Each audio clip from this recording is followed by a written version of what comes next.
Righty ho, back again, boys and girls and whatnot, nice and shimmed.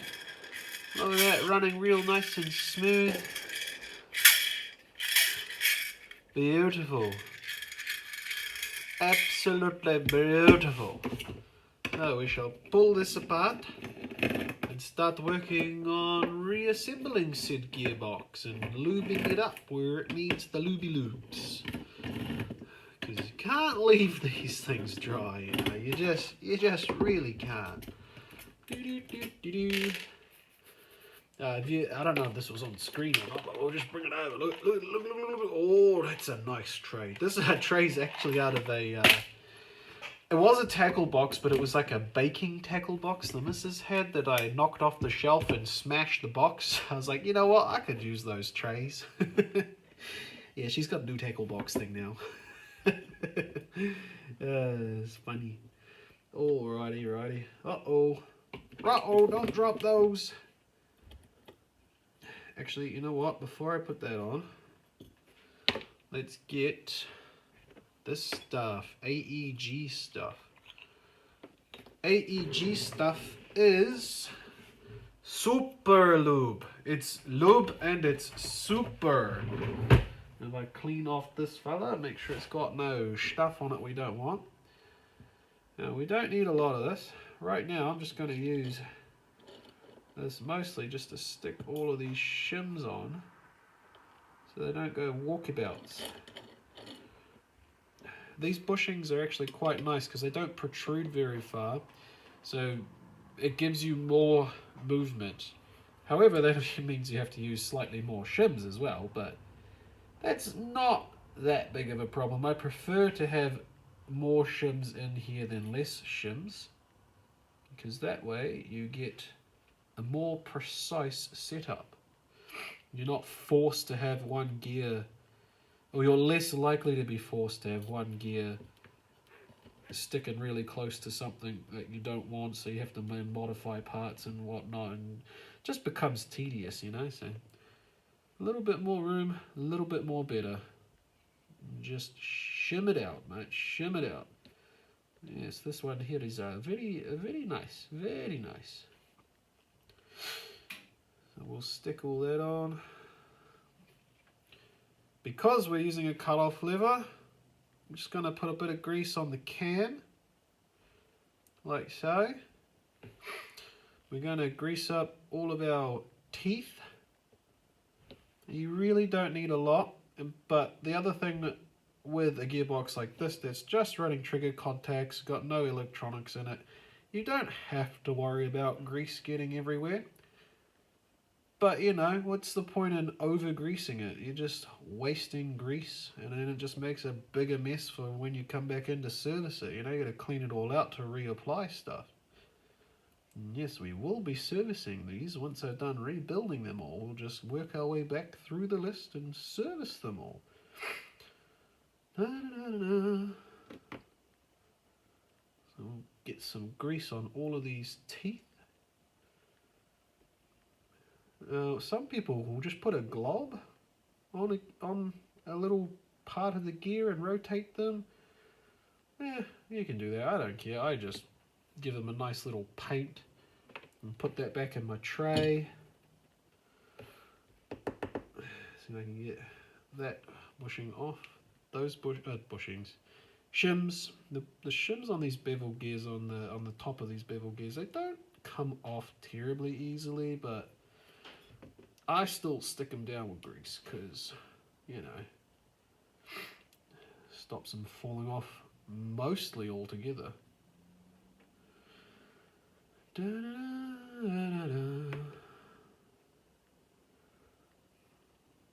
a little bit on here. Pick up the shim. Stick it down. Now, if you do these shims one at a time and not just put the whole stack on, you get a tiny bit of grease between the shims, which if you've got it shimmed really tight to the point where it's like 0.005 of a millimeter of clearance, it will be completely fine. It will just squish that tiny bit of grease out. It just helps stick one shim to the next so that they stay on the gears more when you're placing gears all over the show. You know, it's fine. It's fine. Just fucking don't worry about it. Take me word on it, mate. Don't, you know, when you're doing this, if you're using a brush, don't just completely glot up your brush. You just make you just make a mess. You just make a mess, mate. So, you know, just little bits of grease at a time. Get all of this nice and brushed on. And then we'll drop that over there. That's fine. Just, you know, you have to drop it actually. If you don't drop it over there, specifically over there, then it just won't work. It's just that simple, you know. You just have to drop it there. Stupid gears. Stupid gears. Someone's gonna comment, stupid bloody driver. Yeah, fucking A, stupid driver. Bugger that guy.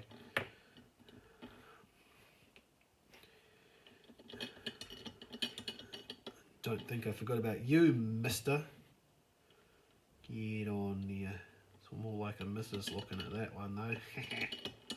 You bucky, mate. Take that out. I don't remember how many I've got on the bottom of this. I think I've just got 1.5 on the bottom of this. Wee. Fine. Use me fingers. You little bugger. You definitely, with bushings, need to make sure that these axles are greased. Definitely.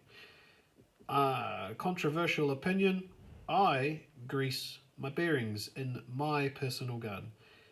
If you want to or don't want to, I don't care. But I do it simply because of the fact, you know, what industry in the world runs any type of bearing without lubricant? Just think about it. Just pause for a moment and think about that. What does lubricant do to two metal surfaces that are rolling or rubbing or contacting each other as they move? Yeah. So once you've thought about that, you'll probably understand why I lube up me bearings. And they must be up around 30,000 cycles right now, and I've just rebuilt it with some of those, what do you call them, Soul Link gears. And we're going to test those out. Those seem really fancy, those Soul Link gears. But yes, I grease my bearings, and no problems with them at all. What I'm going to do now before continuing is I'm just going to quickly place all of these just back in here for a moment, and we're going to get rid of excess grease. There is a very easy way to get rid of excess grease, and this is a very good idea if you're running any sort of MOSFET system in here. You know, you could just rotate stuff and remove some grease off of the faces or whatever you want to do. La la la. But if you run these in the direction that they should be running,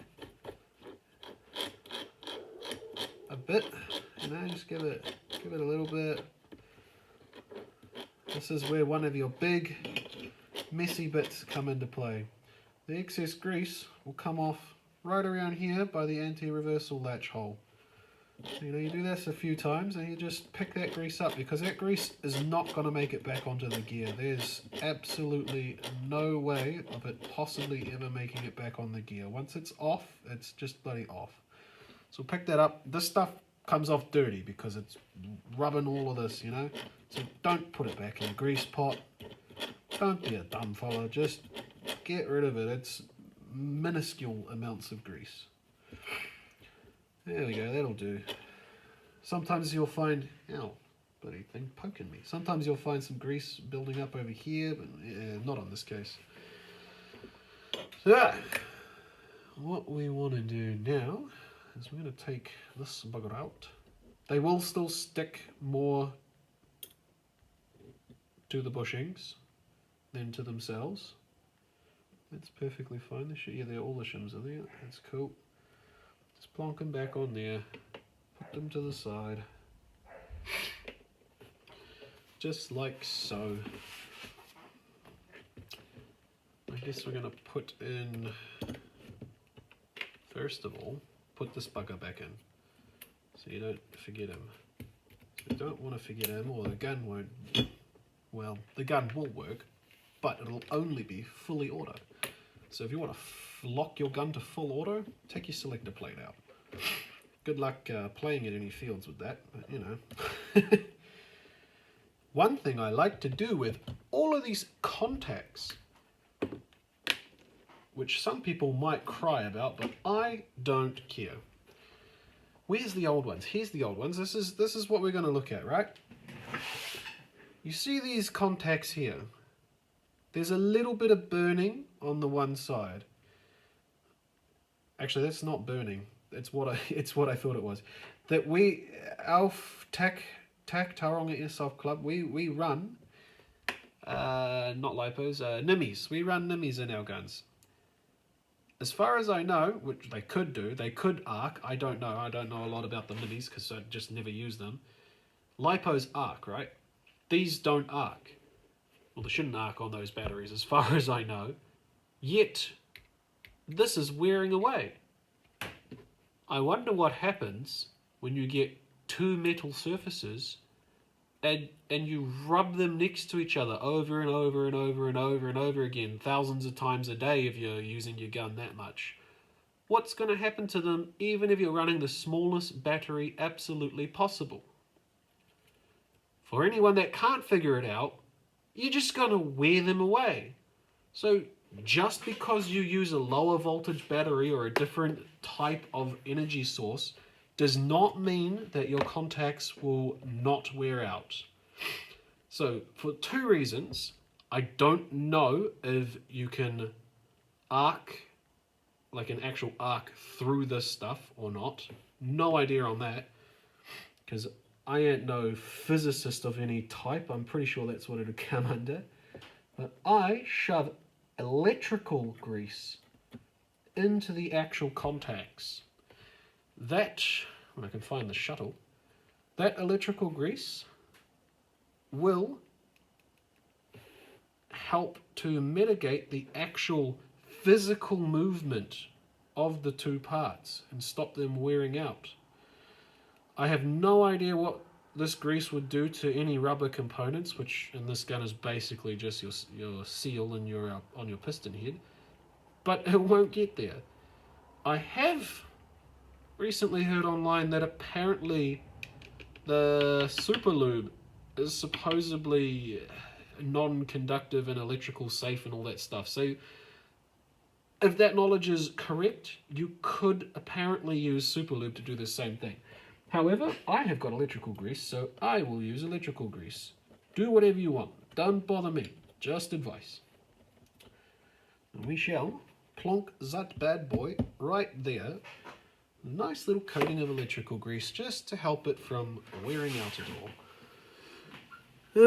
Battery is starting to die again. Alright, we're gonna pop this charger back in because I forgot to pop that in before I started recording again like a nummy. There we go. There we go. So, we're going to put these little screws back in. I haven't been Loctiting these. I have on people's personal guns, but I feel like I'm going to be in and out of these ones a lot more than in and out of those ones. Why are you being a pain? So I haven't been Loctiting these, I've just been doing them up snugly. And you know, they weren't Loctited to begin with.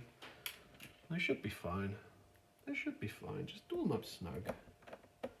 Don't fucking crank on them like some idiot.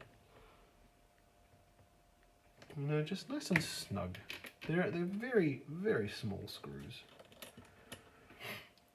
You don't need to go Hulk on them, you know, buddy.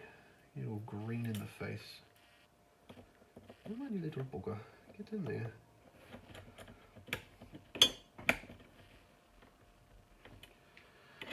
Da-da-da-da-da. That's those ones. So, I'm going to put this one up. And there we are, buddy. Safety that pushes on... pushes... Well, actually, it doesn't push on. It gets pushed by the selector to move this bar up to block the trigger.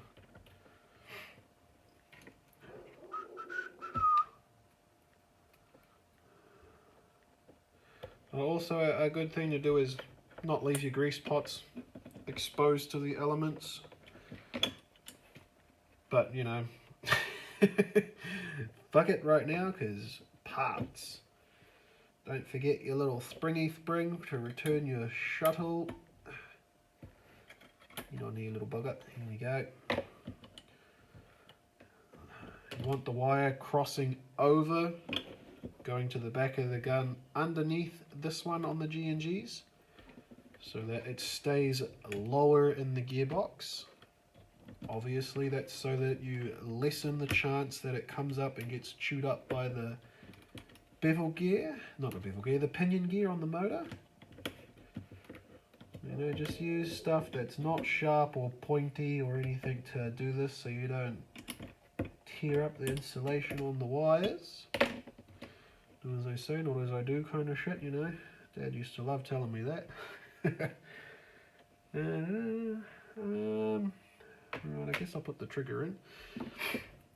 I like to, on the trigger and the anti-reversal latch, just put a tiny bit of grease on their axles.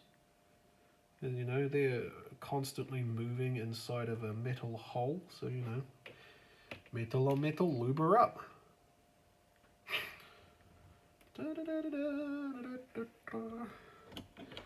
These G&G gearboxes, all the spring tension parts, they're actually not that bad. They mostly just stay in place. They really do. Like, I can probably put this in now and just pretty much leave it till I'm ready to close the box, even though I'm nowhere sort of near that kind of thing yet. I have been noticing some of these anti-reversal latches on ours are starting to wear the tips away, but every single one is still holding, so I'm not worried about that yet. If one stops holding, then I think I'll just replace it then. It's not worth bloody time, effort and money to worry about that. I have no idea how many rounds these guns have done. They've all done different amounts, but some of them I would guess quite a lot, just from the state that they're in. Some of them are quite new. This is what I like to do to put the bevel gear in with your anti-reversal latch.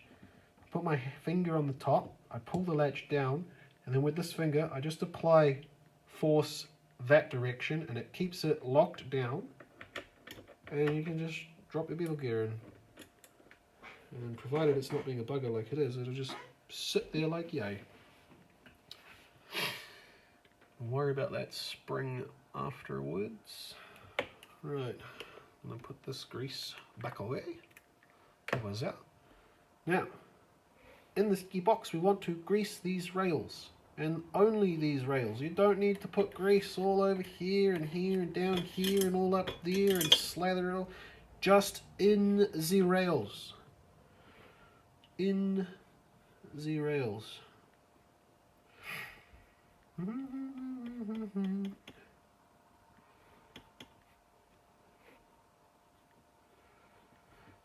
You don't need shite loads of grease, but you want enough on there so that, you know, it just coats it nicely. This is one of your more heavy wearing areas sometimes in these gearboxes. It's just the pistons on the rails. If you've got a cheap piston, it'll get bloody worn out faster.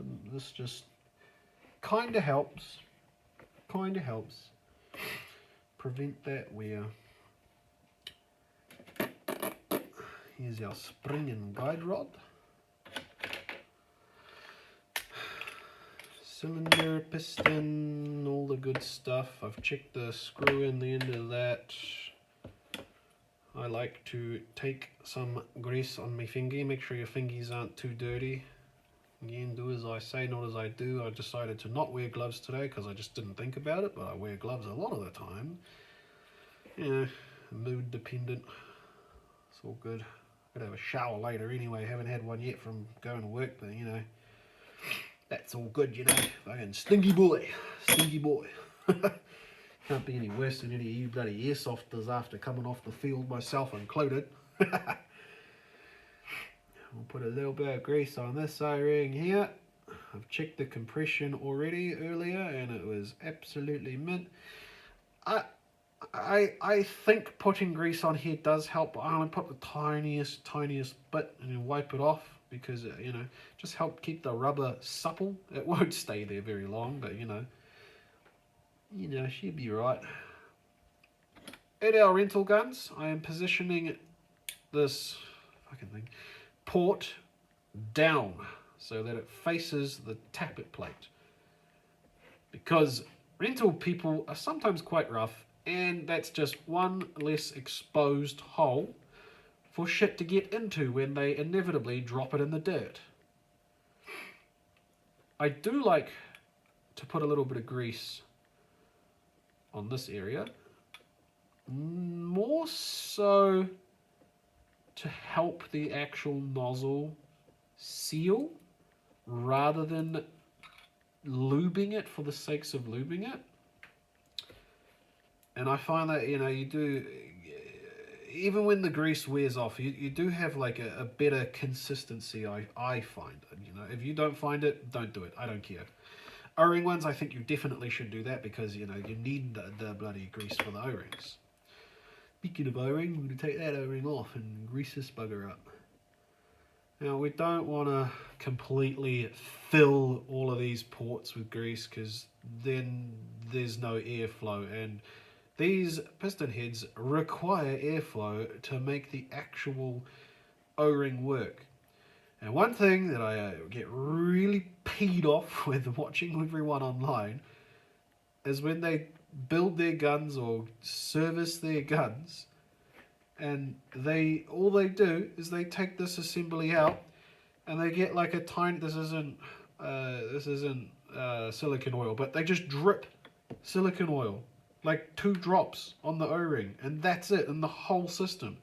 It's like, bro, that's gonna take like 10 rounds and all that oil will just be out of your fucking barrel, mate. Like, I don't care if there's bloody all that, like, oh, you're getting oil or grease on your hot rubber. No, it's the fucking O-ring is not lubed anymore. You'll just wear it out. You'll be replacing O-ring after O-ring after O-ring. It'll never fucking, you gotta be nice to them. You gotta be nice to them. They like lube. They don't like crazy amounts of lube, but they like lube. That's what keeps them supple, what keeps them sealing, stops them overheating, burning out, catching things. So, even that's got a tiny bit much. Like, there's a little bit of grease in one porthole there, but that's pretty gosh diddly darn good. These ones, I don't generally lube up the rails on the piston because it's just got enough lube in the rails of the actual gearbox shell. I do lube the rack again, however. One thing I have noticed with these G&Gs is this bugger here is just ever so slightly loose. I don't know why they're ever so slightly loose, but every single one that we've got at the field, they're all just ever so slightly loose. And I'm kind of just at the point where I'm convinced that it's a design feature. I assume that it's got something to do with how they've engineered it to work. So I don't mess with it because I don't really see a way of... I could glue it back, but then the inertia slamming forward could move it forward. I could glue it forward, but the instant the spring tension's on there, just bust the glue and move it back. So it's just a G&G thing, I'm pretty sure. So don't fucking worry about it. Check the compression one more time, and look at that. Almost a perfect seal with the nozzle on there. That's what that grease helps to do. And that's no O-ring. That's just a stand. These are all just standard G&G stuffs, They're absolutely beautiful. Beautiful. I love me the guns. The G&Gs, they're very good. I did look at AOE correcting these when I first started fixing them, but honestly, it's more hassle than it's worth on these. They're not bad. They're standard guns, bloody NIMI batteries. It's not going to cause any problem. Just don't. I would have if it was a simple, easy thing to do, but it's just not worth it on these guns. It's really not. For the one piston that we might strip every year, it's not worth risking putting extra parts in every single one that could come loose and destroy more than just a $20-$30 piston. Yeah, so I don't bother with the AOE in this little fella. Simple orientation, cam, forward, teeth, away. Done. Simple. Put that one, put that one. About the only other place I like to grease on these fellas is I like to put a little bit of grease on the guide rod. Just, you know, helps the spring rubbing on the guide rod and probably helps to stop all that coating coming off as quickly. Plus, if it does come off, it gives it somewhere to stick to, back to itself. And I think that's... Oh, no it's not. No it's not. We've got one more part to go back in here, because that'd be funny if we left that fucking thing out, wouldn't it? Oh, you damn cunt, it's not fading. Or if it does, it's got no FPSs. It's got like 10 of them. It's only got 10 of them, and we don't want 10 of them. We want more than 10 of them. We want like a couple 110. Yeah, like, you know, 3 of them and 10. Looky that. That is ready to slap the top on. We shall fight these springs into place like so. And then,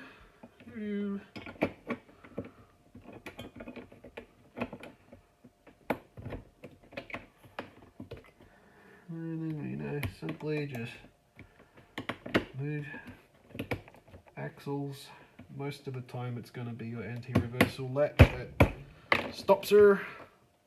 Look at that. Just before you put screws in, just make sure there's nothing binding too bad, which there's not. And it's pretty stable in this form. It is quite stable in this form. It shouldn't pop itself apart unless you give it a tap. However, just put that screw in it there and it won't fucking do anything silly.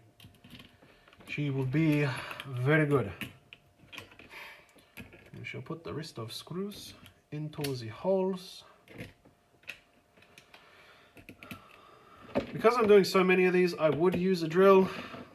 However, I've got a full-size Milwaukee drill, and it's just heavy, and it doesn't have like a clutch system. It's like a power system as far as I can tell.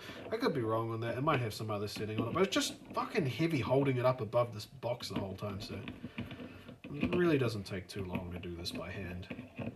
Just make sure you use a good fucking screwdriver. You don't strip out the screws.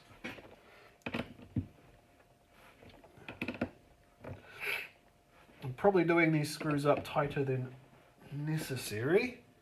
However, every single one of these that have come in, almost every single screw has been like completely loose, and some of them, like all of these screws, are just backing out and held on by like one turn. It's fucking nuts. Right, now that that's together, check your trigger works. We want to put this little spring back in as well. Be careful you don't send that little bugger across the room or you'll be boggered. You'll have to find another one from somewhere. Come on, you little bugger. Right, before we do what I said don't do, we'll get a different tool. There we go. Look at that. Trigger works, trigger works, trigger does not work. Gears, anti-reversal latch is catching it. Rotate the gear. Got a click, anti-reversal latch catches it. Nozzle's free floating. Piston's free floating. That should be meant to go back in. Should be mint. Very mint.